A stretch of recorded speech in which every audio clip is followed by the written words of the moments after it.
So, turuan ko kayo sa basic setup ng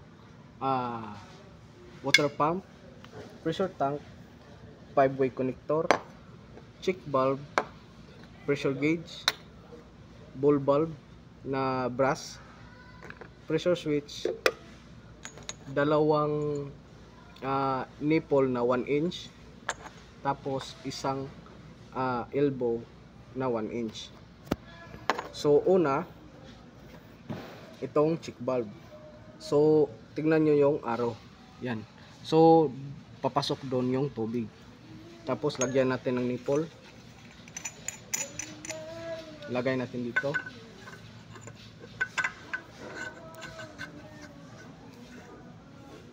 Yan. Tapos itong 5-way at saka itong pressure switch at pressure gauge. Pressure gauge dito natin ilagay.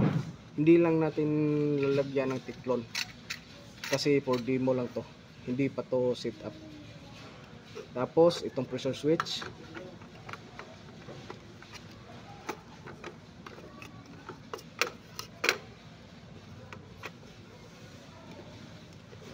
yan. Tapos ilagay natin dito sa output ng pump.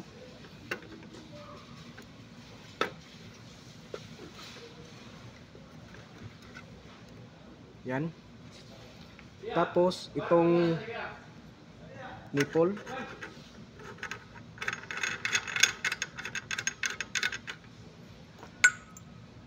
elbow,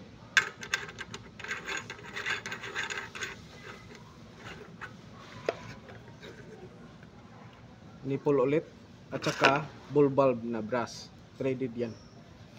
So lagyan muna natin dito. Yan.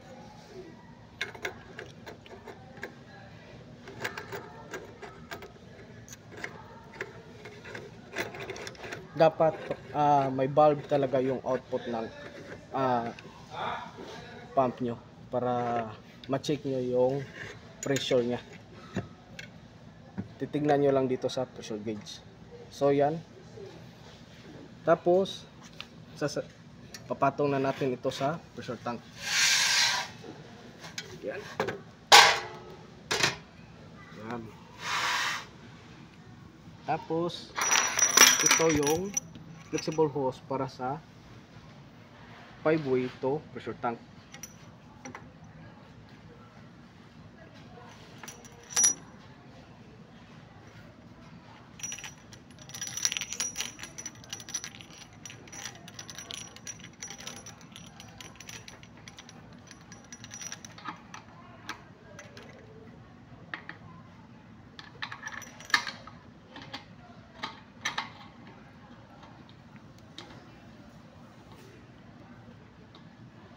So ganyan lang mga ka-skill, ganyan lang ang pag-set up.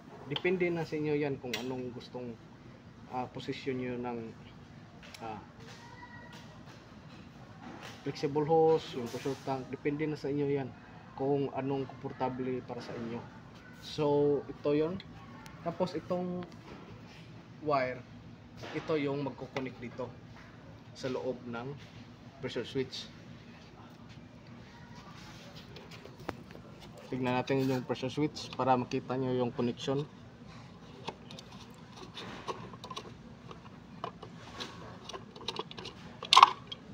Yan. Sa pressure switch, saan ba itatap itong wire ng pump, water pump? May nakalagay dyan. Yan. May nakalagay na motor. Yan. Motor connection. Yan, may nakalagay na motor. So ito yung itatap nyo dito. Yan. Tapos itong kabila, ito yung line papunta sa power supply. So ganyan lang mag-set up ng pressure tank.